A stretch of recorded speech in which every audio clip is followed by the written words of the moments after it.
ഇപ്പം അറിയപ്പെടുന്നത് ടിപ്പുവിൻ്റെ കോട്ട എന്ന്. പൂജയുടെ മണിമുഴക്കം കേൾക്കാമല്ലോ. ഇതിൻ്റെ ഉള്ളിൽ ആഞ്ജനേയരുണ്ട്. UK ഈ കല്ലുകൾ അതിൻ്റെ നേരെ മുമ്പിൽ നമ്മുടെ നാട്ടിൽ പ്രാചീനമായിട്ടുള്ളൊരു കല്ല്.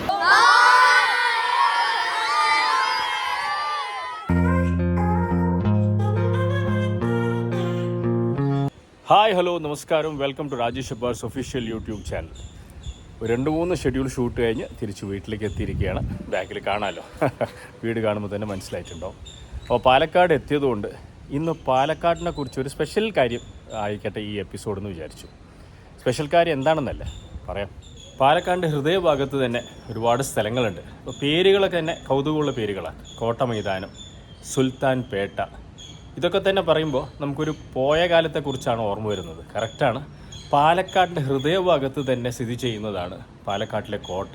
എല്ലാവരും ടിപ്പുവിൻ്റെ കോട്ട എന്നാണ് പറയുന്നത്. ടിപ്പു സുൽത്താൻ്റെ കോട്ടയാണ്. പക്ഷെ അത് കെട്ടിയത് ഹൈദരാലിയാണ്. പക്ഷേ അത് ഫേമസ് ആയത് ടിപ്പുവിൻ്റെ കോട്ട എന്ന് പറഞ്ഞിട്ടാണ്. ഇതിനെക്കുറിച്ച് ഇത്ര അധികം പറയാൻ കാരണം ഈ കോട്ടയെക്കുറിച്ച് ഞാൻ 96 മുതൽ 99 വരെ ടൈംസ് ഓഫ് ഇന്ത്യക്ക് വേണ്ടി ഫ്രീലാൻസ് ആയിട്ട് എഴുതുമായിരുന്നു.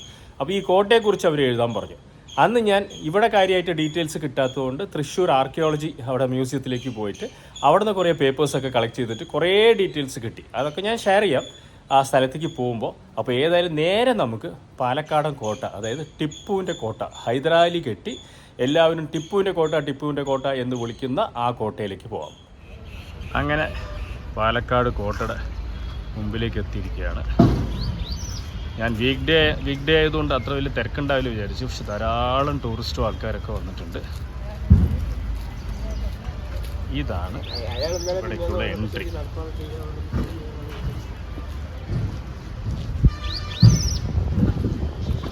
കേരളത്തിൽ തന്നെ ഏറ്റവും നന്നായിട്ട് മെയിൻറ്റെയിൻ ചെയ്തിട്ടുള്ള കോട്ടകളിലൊന്നാണ്. ചുറ്റും വലിയൊരു കിടങ്ങുണ്ട്. അത് ഡീറ്റെയിൽഡായിട്ട് കാണിച്ചു തരാം. ഫുൾ സർക്കിൾ ചെയ്തിട്ട് ഈ കോട്ടയ്ക്ക് ചുറ്റും കിടങ്ങുണ്ട്. ധാരാളം സ്കൂൾ കുട്ടികൾ വന്നിട്ടുണ്ട് ടൂറിനായിട്ട്. ഇത് ഓപ്പോസിറ്റ് സൈഡിലുള്ള കിടങ്ങാണ്. കോട്ടയ്ക്ക് ചുറ്റുമുണ്ട് ഇങ്ങനെ. ഇവിടെ ഏറ്റവും കൗതുകമുള്ളൊരു കാര്യം, ധാരാളം ആമകളുണ്ട്. കാണിച്ചു തരാം.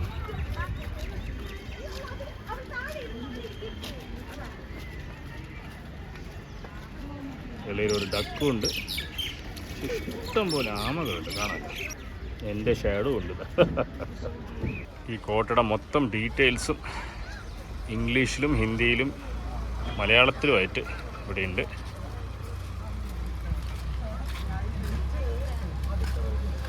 കയറുമ്പോൾ തന്നെ ധാരാളം ഇൻഫർമേഷൻ ഇതിലുണ്ട്. ഇതിൽ പറയുന്നത് ഹൈദരാലിക്ക് മുമ്പ് തന്നെ ഈ കോട്ട ചെറിയ രീതിക്കെങ്കിലും ഇവിടെ ഉണ്ടായിരുന്നു. അദ്ദേഹമാണ് ഇതിനെ വിപുലീകരിച്ചതെന്നാണ് പറയുന്നത്. ആ ഒറിജിനൽ കോട്ട അപ്പോൾ എങ്ങനെയാണ് വന്നതെന്നുള്ളതിൻ്റെ കൃത്യമായിട്ടുള്ള രേഖകളൊന്നുമില്ല. പക്ഷേ ഹൈദരാലി ഇതിനെ വീണ്ടും റീഫർബിഷ്ഡ് എന്നാണ് ഇവിടെ എഴുതി വച്ചിരിക്കുന്ന വാക്ക്. അപ്പോൾ അദ്ദേഹം ഇതിനെ കൂടുതൽ വിപുലീകരിച്ച് വലിയൊരു കോട്ടയാക്കി മാറ്റി. ഇപ്പോൾ അറിയപ്പെടുന്നത് ടിപ്പുവിൻ്റെ കോട്ട എന്ന്. അദ്ദേഹത്തിൻ്റെ കാലത്തിന് ശേഷം ഇന്ത്യയിലുള്ള എല്ലാ കോട്ടകളെ പോലെ തന്നെ ബ്രിട്ടീഷുകാരുടെ കയ്യിലായിരുന്നു കുറേ കാലം. അപ്പോൾ ഇനി നമുക്ക് അകത്തേക്ക് പോകാം.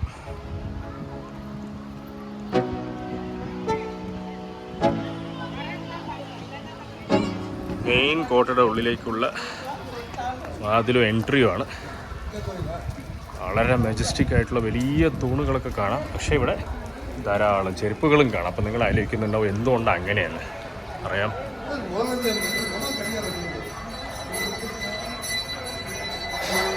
പൂജയുടെ മണിമുഴക്കം കേൾക്കാമല്ലോ. ഇതിൻ്റെ ഉള്ളിൽ ആഞ്ജനേയരുടെ, അതായത് ഹനുമാൻ സ്വാമിയുടെ അമ്പലമുണ്ട്. ഞാനും വൈഫൊക്കെ ധാരാളം വന്നിട്ടുള്ളതാണ് അവിടെ. വളരെ വളരെ വളരെ ഫേമസ് ആണ്. ധാരാളം തിരക്കാണ് എപ്പോഴും. അങ്ങനെ ടിപ്പു സുൽത്താൻ്റെ കോട്ടയുടെ ഉള്ളിൽ വളരെ പ്രസിദ്ധമായ ഹനുമാൻ ക്ഷേത്രം.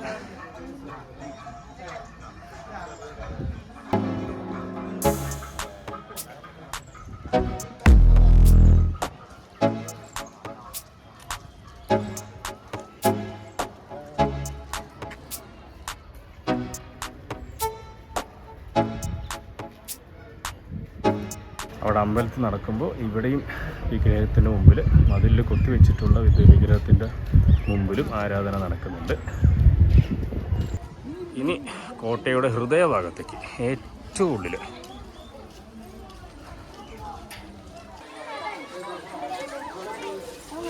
അങ്ങനെ കോട്ടയുടെ ഹൃദയഭാഗത്തേക്ക് നമ്മളെത്തി.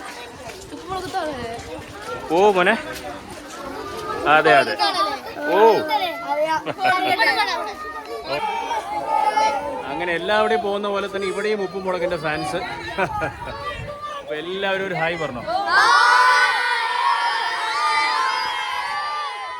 അങ്ങനെ അതാ സ്കൂളിലെ ടീച്ചേഴ്സും എല്ലാവരും ഒത്തിൻ്റെ അവരും സെൽഫി എടുത്തുകൊണ്ടിരിക്കുകയാണ്. ഓക്കെ, ഷൂട്ട് ചെയ്യൊക്കെ ഇനി കുറച്ച് ദിവസം കഴിഞ്ഞ മക്കളെ. ആ ശരി, ഞാൻ അവിടെ നോക്കാം. ഓക്കെ,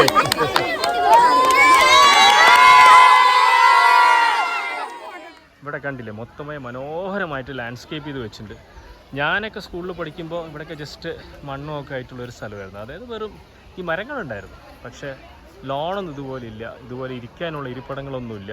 ഇപ്പോൾ മനോഹരമാക്കിയിട്ടുണ്ട്. നല്ലൊരു കാര്യം ആർക്കിയോളജി സർവേ ഓഫ് ഇന്ത്യ ചെയ്തിരിക്കുന്നതാണ്. ഇപ്പോൾ നിങ്ങൾ എന്നോട് സംസാരിക്കുന്ന കുട്ടികളും ടീച്ചേഴ്സൊക്കെ അവർ നിലമ്പൂരിൽ നിന്നൊരു സ്കൂളിൽ നിന്നാണ്. ഇതേ ഇപ്പോൾ അടുത്ത ടീച്ചേഴ്സ് എന്ന് പറഞ്ഞു അവരുടെ കുട്ടികൾക്കും കൂടി പരിചയപ്പെട്ടാൽ കൊള്ളാമെന്ന് പറഞ്ഞിട്ട്.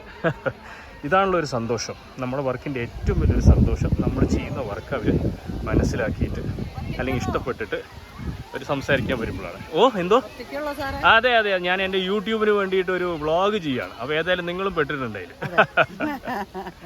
ഏത് സ്കൂളാണെന്ന് പറഞ്ഞ ടീച്ചർ? വറവട്ടൂർ കൊണ്ടയൂർ. ഓ അത് ശരി, ഓക്കെ ഓക്കെ. സ്കൂൾ ടൂറാണ് അല്ലേ? അടുത്ത സ്കൂളിൻ്റെ കുട്ടികൾ എത്തിയിട്ടുണ്ട്. ഏതാ സ്കൂൾ മക്കൾ തന്നെ പറ. ഓക്കെ, അപ്പോൾ ടിപ്പു സുൽത്താൻ്റെ കോട്ടയെ കാണാൻ വന്നിരിക്കുകയാണ്. പാലക്കാട് മലമ്പുഴയിൽ പോയാ പോണ്ടാ? ഓക്കെ, അപ്പോൾ അടിച്ചു പൊളിക്കും. ഇതാണ് കോട്ടയുടെ ഹൃദയഭാഗം. നിങ്ങൾ ഒരുപാട് സിനിമകളിൽ ഇത് കണ്ടിരിക്കാൻ സാധ്യതയുണ്ട്. വളരെ അടുത്തായിട്ട് അയ്യപ്പനും കോശിയിലും ഒരുപാട് സീക്വൻസസ് ആ ജയിലിൽ നിന്ന് ഇറങ്ങി വരുന്നതും കാര്യങ്ങളും ഒക്കെ ഷൂട്ട് ചെയ്തിരിക്കുന്നത് ഇതിനകത്താണ്.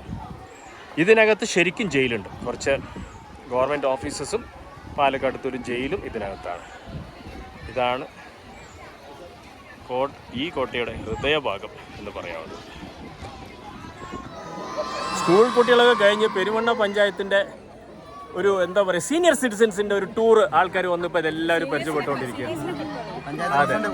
അതെ, പഞ്ചായത്ത് പ്രസിഡന്റും കൂടിയുണ്ട്. കോഴിക്കോട് ഭാഗത്തുനിന്ന് വോളണ്ടിയേഴ്സും ഉണ്ട്. അതായത് സ്കൂൾ കുട്ടികളുടെ അതേ കൗതുകത്തോടെ കൂടുതൽ സന്തോഷത്തോടെ എത്തിയിട്ടുള്ള ആൾക്കാരാണ്. ഒരു സീനിയർ സിറ്റിസൺസ് ഒന്നും പറഞ്ഞ തോന്നില്ല കേട്ടാ. എല്ലാവരും അടിപൊളിയായിട്ടാണ് വന്നിരിക്കുന്നത്. പണ്ട് ഞങ്ങൾ സ്കൂളിൽ നിന്ന് വരുമ്പോൾ അല്ലെങ്കിൽ കോളേജിൽ നിന്ന് വരുമ്പോൾ വെറുതെ ഇവിടെ കറങ്ങാൻ വരുമ്പോഴൊക്കെ ഇത് വിജനമായി കിടക്കുന്ന ഒരു പൊട്ടിപ്പൊളിഞ്ഞ കെട്ടിടമായിരുന്നു. അതിപ്പോൾ എടുത്ത് ഒരു രസകരമായിട്ടുള്ളൊരു മ്യൂസിയം ആക്കി മാറ്റിയവർ. നേരെ മുമ്പിൽ തന്നെ കൊത്തുപണിയുള്ള പില്ലേഴ്സും ഇതൊക്കെ പാലക്കാടും പരിസര ഭാഗത്തും ഈ കോട്ടയിലും ഒക്കെ കിട്ടിയിട്ടുള്ള കാര്യങ്ങൾ തന്നെയാണ്. ബാക്കി കാര്യങ്ങൾ നമുക്ക് അകത്ത് പോയി നോക്കാം. അങ്ങനെ അകത്ത് വന്നിരിക്കുകയാണ്. തുടക്കത്തിൽ തന്നെ ഡീറ്റെയിൽഡ് ആയിട്ടുള്ള ഹിസ്റ്ററി.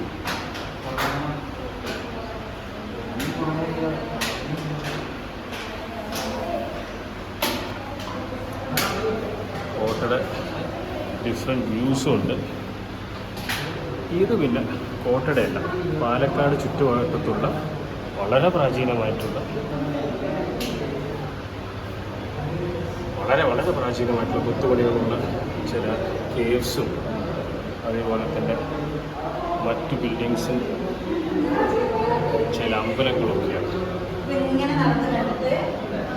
പക്ഷെ ഇവിടെ ഏറ്റവും രസകരമായിട്ടുള്ളത് ഈ വളരെ പഴക്കം ചെന്ന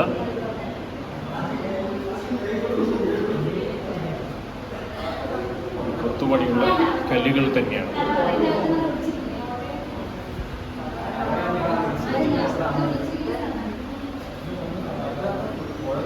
ഇത് ഈ കോട്ടയുടെ മാത്രമല്ല, പാലക്കാട് തന്നെ ഒരു പഴയ ഹിസ്റ്ററിയുടെ ഒരു ഭാഗമായിട്ട് കാണിക്കുന്നു.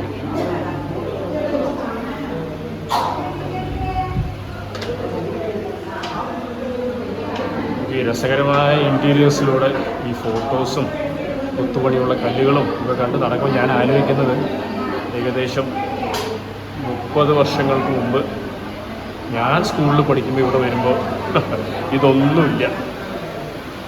ഈ ബിൽഡിങ് ഈ കാണുന്ന ഇങ്ങനെ കല്ലുള്ള ഒരു ബിൽഡിങ്ങും പകുതി ഭാഗം ഓപ്പണായിരുന്നു, പൊട്ടിപ്പൊളിഞ്ഞ് കിടക്കുകയായിരുന്നു. പക്ഷെ ഇപ്പോൾ ഇത് മനോഹരമായിട്ടുള്ള കൊച്ചു മ്യൂസിയം, പക്ഷെ വളരെ രസമായിട്ട് മെയിൻറ്റെയിൻ ചെയ്തിട്ട് ഉറപ്പായിട്ടും പാലക്കാട് വരികയാണെങ്കിൽ, കോട്ടയ്ക്ക് വരികയാണെങ്കിൽ ഈ മ്യൂസിയം മിസ് ചെയ്യരുത്. ഞാൻ നേരത്തെ പറഞ്ഞതുപോലെ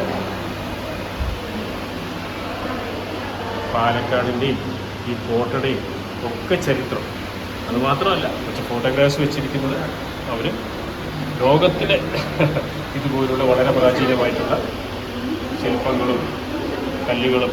ലീനിങ് ടവർ ഓഫ് പിസ നേരെ മുമ്പിൽ നിൽക്കുന്നത് UK ഈ കല്ലുകൾ. അതിൻ്റെ നേരെ മുമ്പിലും നമ്മുടെ നാട്ടിലെ പ്രാചീനമായിട്ടുള്ളൊരു കല്ല്, മേ ബി സിംബോളിക്കായിട്ടായിരിക്കാം. എല്ലാ കൾച്ചേഴ്സിനും എന്തെങ്കിലും ഒരു ബന്ധമുള്ളത് മനുഷ്യരാണല്ലോ എല്ലാവരും. ആ ബന്ധത്തിനെ സൂചിപ്പിക്കുന്ന മാതിരി ഒരു കൊച്ചു മ്യൂസിയം. ഇനി പുറത്തേക്ക്. ഇതിൻ്റെ പിന്നിലാണ് ജയിലുള്ളത്. നേരെ മുമ്പിൽ ചില ഗവൺമെൻറ് ഓഫീസസും. വളരെ വർഷങ്ങൾക്ക് മുമ്പ് ബ്രിട്ടീഷുകാരൊക്കെ തെലുങ്കും നടന്നിട്ടുള്ള സ്ഥലമായിരിക്കും, അവരുടെ സിപ്പോയ്സും ഒക്കെ. അതിനു മുമ്പ് ടിപ്പു സുൽത്താൻ്റെ ആൾക്കാരും പാലക്കാട്ടിലെ അന്നത്തെ ചില ഭടന്മാരും ഒക്കെ നടന്ന സ്ഥലമായിരിക്കും. ഇന്ന് കേരളമെമ്പാടും നിന്നുള്ള സ്കൂൾ കുട്ടികളും സീനിയർ സിറ്റിസൻസും അതുപോലെ തന്നെ എപ്പോഴും ഇതുപോലുള്ള സ്ഥലങ്ങളുള്ളവരെ ലവേഴ്സും ക്ലാസ് കട്ട് ചെയ്ത് വന്നിട്ടുള്ളവരും അല്ലാതെ വെറുതെ കുറച്ച് നേരം ഈ രസകരമായ സറൗണ്ടിങ്സിൽ സ്പെൻഡ് ചെയ്യാൻ വേണ്ടി വന്നവരൊക്കെ ആയിരിക്കും. വർഷങ്ങളായിട്ട് ഈ മരം എല്ലാം കണ്ടുകൊണ്ട് നിൽക്കുന്നു. കണ്ടാലറിയാം നൂറ്റാണ്ടുകൾ പഴക്കമുള്ളൊരു മരമാണ്. ഉറപ്പായിട്ടും അന്നത്തെ കാലഘട്ടത്തുള്ള ഭടന്മാരെയും ഇന്നത്തെ ടൂറിന് വന്ന ഇവരെയും കറങ്ങി നടക്കുന്ന എന്നെയും 35 വർഷങ്ങൾക്ക് മുമ്പ് ഇതേ മരത്തിൻ്റെ അടിയിൽ എൻ്റെ സുഹൃത്തുക്കളുമായിട്ട് വന്നിരുന്ന് കപ്പലണ്ടി കഴിച്ച എന്നെയും ഈ മരം ചിലപ്പോൾ ഓർക്കുന്നുണ്ടാവും. ഇനിയിപ്പോൾ പോകുന്നത് ഈ കോട്ടയ്ക്കുള്ളിൽ അന്നും ഞങ്ങൾക്ക് വലിയ കൗതുകം തോന്നിയൊരു കാര്യമാണ്. ഇതിൻ്റെ ഉള്ളിലുള്ള മനോഹരമായിട്ടുള്ള പടവകളുള്ള ഒരു കൊച്ചു കുളം. എൻ്റെ മനസ്സിലൂടെ എപ്പോഴും പോകുന്നത് കോട്ട എന്ന് പറയുമ്പോൾ വലിയ യുദ്ധമോ അല്ലെങ്കിൽ പുറത്ത് ശത്രുക്കൾ വന്ന് നിൽക്കുമ്പോൾ ഇതായിരുന്നിരിക്കണം അവരുടെ വെള്ളത്തിൻ്റെ സോഴ്സ്. പുറത്തിറങ്ങാതെ തന്നെ ഒരുപാട് കാലം ഇതിനുള്ളിൽ ഈ വിശാലമായ കോട്ടയ്ക്കുള്ളിൽ താമസിക്കുമ്പോൾ വെള്ളത്തിൻ്റെ ഇവരുടെ ഒരു സോഴ്സ് എന്ന് പറയുന്നത് ഈ മനോഹരമായ പടവകളുള്ള ഈ കുളമായിരിക്കണം. ഞങ്ങൾ കോളേജ് പഠിക്കുന്ന സമയത്തൊക്കെ ഇവിടെ വരുമ്പോൾ ഈ റെയിലിംഗ് ഒന്നുമില്ല, അവിടെയൊക്കെ പോയി നിൽക്കാം. പക്ഷെ അത് ഡേഞ്ചറുമായിരുന്നു. ബിക്കോസ് ഇവിടെ എപ്പോഴും വെള്ളം ഉണ്ടാവും. വലിയ ആഴമുണ്ടോ എന്ന് എനിക്ക് ഉറപ്പില്ല. നമ്മൾ അങ്ങനെ ഒരിക്കലും ചെയ്തിട്ടില്ല, അങ്ങനത്തെ വേണ്ടാത്ത പണിക്കൊന്നും നിന്നിട്ടില്ല. പക്ഷേ ഇപ്പോൾ ചെയ്തൊരു നല്ല കാര്യമാണ്. ഇപ്പോൾ ഒരുപാട് സ്കൂൾ കുട്ടികളും ആൾക്കാരൊക്കെ വരുന്നതാണ്. അപ്പോൾ അതിൻ്റെ ഉള്ളിൽ പോവാതിരിക്കാനും അതിനെ ക്ലീനായിട്ട് മെയിൻറ്റെയിൻ ചെയ്യാനും, ഈ ഒരു കുളത്തിനെ മനോഹരമായിട്ട് ക്ലീനായിട്ട് മെയിൻറ്റെയിൻ ചെയ്യാനും വേണ്ടി ഇങ്ങനെ ഒരു പ്രൊട്ടക്റ്റീവ് ബാരിയർ ഇട്ടിട്ടുണ്ട്. ഇതൊക്കെ റീസെൻറ്റ് ചേർത്തതായിരിക്കും. ഈ കൊച്ചു മരമൊക്കെ ചരിത്രമൊന്നും കൂടുതൽ കാണാതെ ചെറിയൊരു കാലഘട്ടത്തിൻ്റെ ചരിത്രം പറയുന്ന മരമായിരിക്കും ഈ മനോഹര മരമൊക്കെ. പക്ഷേ ഇവിടെ നടുവിൽ കാണുന്ന പ്രത്യേകിച്ചുള്ള ആൽമരങ്ങളൊക്കെ വളരെ വളരെ പ്രാചീനമാണ്. ഈ കെട്ടിടം ഇപ്പോൾ ആർക്കിയോളജിക്കൽ സർവേയുടെ ഓഫീസും അവരുടെ കാര്യങ്ങളൊക്കെ സൂക്ഷിച്ചിരിക്കുന്ന മുറികളൊക്കെയാണ്. പക്ഷേ ഇതും കുറേ വർഷങ്ങൾ നമ്മൾ മുമ്പ് വരുമ്പോൾ പൊട്ടിപ്പൊളിഞ്ഞ് കിടക്കുമായിരുന്നു.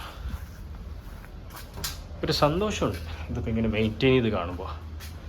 ആർക്കിയോളജിക്കൽ സർവേ വന്ന് ഇതിനെ കാര്യമായിട്ട് മെയിൻറ്റെയിൻ ചെയ്തെടുക്കുമ്പോൾ, ഇല്ലെങ്കിൽ എന്നേക്കുമായിട്ട് നഷ്ടപ്പെട്ടു പോയിട്ടുണ്ടാവും ഈ ബിൽഡിങ്ങൊക്കെ.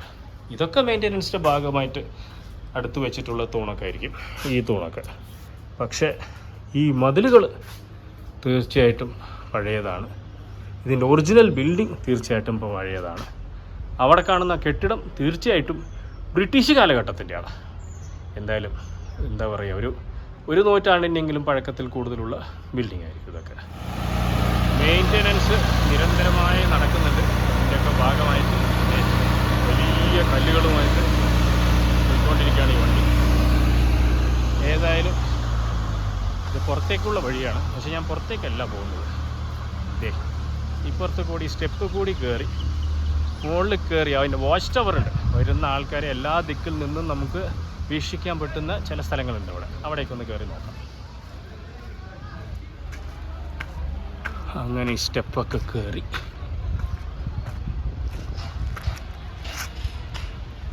അവിടെ കാണുന്ന വാച്ച് ടവറിലേക്ക് ഒന്ന് കയറി നോക്കാം. അങ്ങനെ നമ്മൾ വാച്ച് ടവറിൻ്റെ അവിടേക്ക് എത്തി.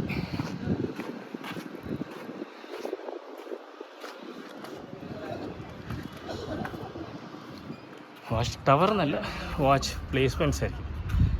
ഇവിടെ നിന്ന് ഇങ്ങനെ കോട്ടയുടെ പല ഭാഗത്തിൻ്റെ വ്യൂസ് ഉണ്ട്.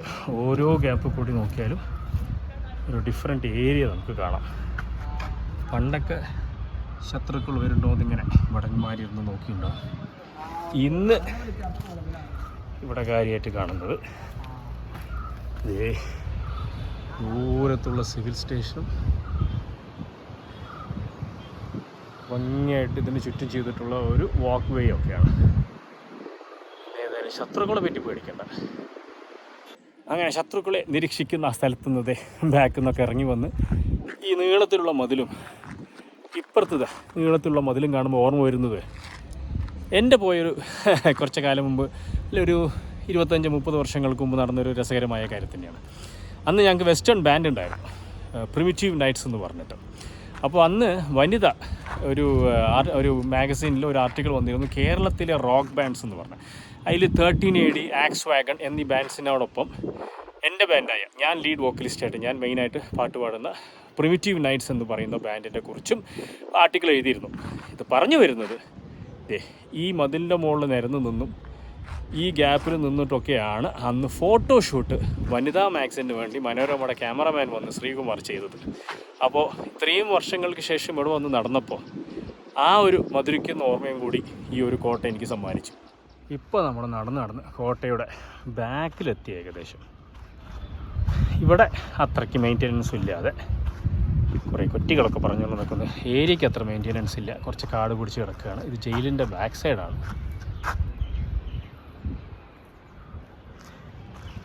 അങ്ങനെ ഓരോ സ്ഥലത്തും വാച്ച് ടവേഴ്സ് ഉണ്ട്. ഇവിടെ കുറച്ച് വലിയൊരു ടവറുണ്ട്. അങ്ങനെ മൊത്തം ഒരു റൗണ്ട് അടിച്ച് തിരിച്ച്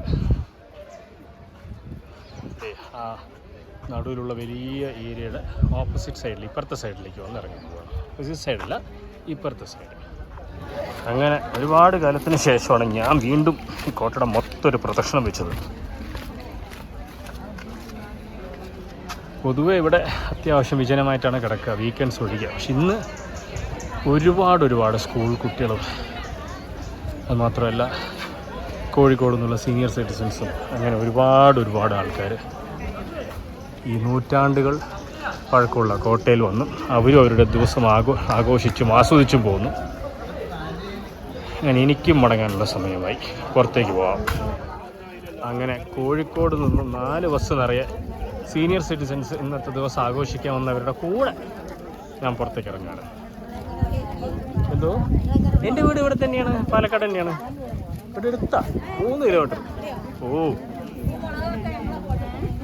ഓ സന്തോഷം. അങ്ങനെ ആഞ്ജനേയ സ്വാമിയുടെ ക്ഷേത്രവും താണ്ടി പുറത്തേക്ക്. അപ്പോൾ തൽക്കാലത്തേക്ക് ടിപ്പുവിൻ്റെ കോട്ടയ്ക്കും വിടാം. ഇവിടെ നിന്ന് കിട്ടിയ ഒരുപാട് നല്ല പുതിയ സുഹൃത്തുക്കൾക്കും വിടാം. ബാക്കി പുറത്തിറങ്ങി സംസാരിക്കാം.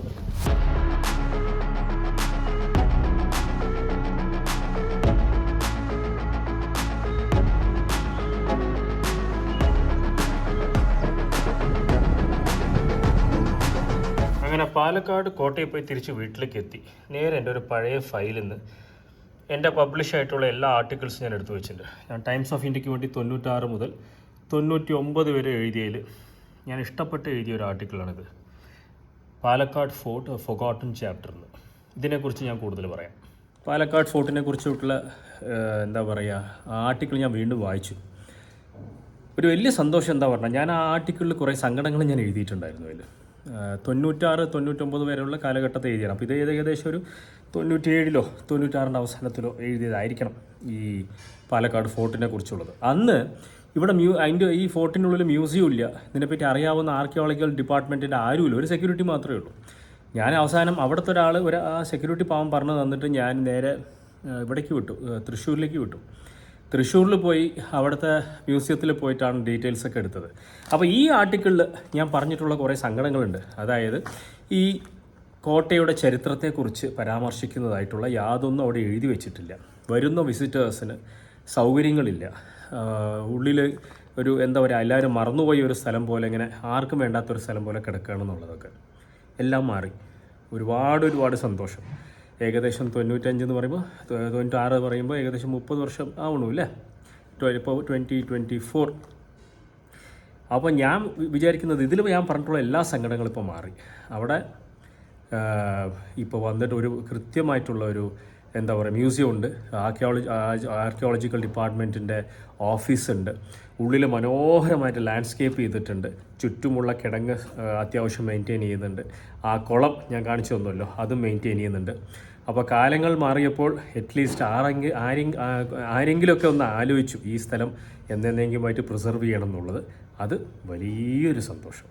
അങ്ങനെ ഈ എപ്പിസോഡ് ഇവിടെ അവസാനിക്കുകയാണ്. 96-97 കാലഘട്ടത്ത് ടൈംസ് ഓഫ് ഇന്ത്യക്ക് വേണ്ടി പാലക്കാട് കോട്ടയെക്കുറിച്ച് ഒരു ആർട്ടിക്കിൾ എഴുതി.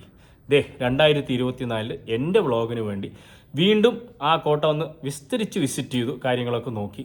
ഒരുപാട് മാറ്റങ്ങൾ, അതുകൊണ്ട് ഒരുപാട് സന്തോഷം. പക്ഷെ ഇന്ന് എനിക്ക് ഏറ്റവും സന്തോഷം തോന്നിയത് അവിടെ പോയപ്പോൾ ആ മാറ്റങ്ങൾ കാരണം കേരളം എമ്പാട് നിന്നും ഒരുപാട് സ്കൂൾ കുട്ടികൾ, അതുമാത്രമല്ല സീനിയർ സിറ്റിസൺസ് കോഴിക്കോട് നിന്നൊക്കെ.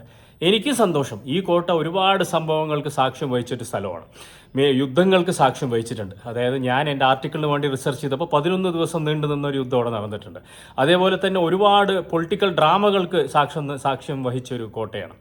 ഇന്ന് സാക്ഷ്യം വഹിച്ചത് ഈ ഒരു ചെറിയ ആക്ടറും കുറേ സ്കൂൾ കുട്ടികളും, അതുമാത്രമല്ല സീനിയർ സിറ്റിസൺസും, അവരങ്ങോട്ട് കൊണ്ടുവന്ന വോളണ്ടിയേഴ്സും, ഈ കുട്ടികളുടെ ടീച്ചേഴ്സും, ഈ കാലഘട്ടത്തിലുള്ള കുറേ ആൾക്കാർ ഇന്ന് നമ്മളവിടെ വളരെ സന്തോഷത്തോടെ തമ്മിൽ സംസാരിക്കുകയും കുറേ സമയം ചെലവഴിക്കുകയും ചെയ്തു.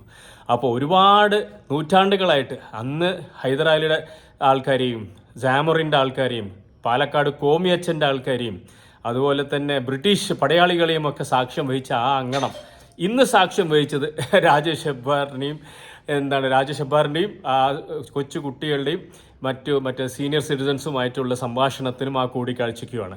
അപ്പോൾ ഈ എന്താ പറയുക സ്മാരകം അല്ലെങ്കിൽ ഈ ഒരു കോട്ട എന്നും നിലനിൽക്കും. ഇതുപോലെ ഒരുപാട് കാര്യങ്ങൾ അവിടെ നടന്നുകൊണ്ടേയിരിക്കും. ഇനി വരും കാലങ്ങളിൽ ഒരുപാട് ആൾക്കാർ അവിടെ സന്ദർശിക്കും, അവിടെ ഒരുപാട് കാര്യങ്ങൾ അവർ മനസ്സിലാക്കും. കാലങ്ങൾ കഴിഞ്ഞു പോവും, പക്ഷേ ആ കോട്ട എന്നും അവിടെ തന്നെ അതുപോലെ നിലനിൽക്കും. പാലക്കാടിൻ്റെ ഒരു അതുല്യ സ്മാരകമായിട്ട് വാക്കുകൾ തന്നെ വരുന്നില്ല, സ്മാരകമായിട്ട്. അപ്പോൾ thank you for watching this video. As I always say, please do like, share, subscribe. Keep watching Rajesh Hebbar's official YouTube channel. Love you all.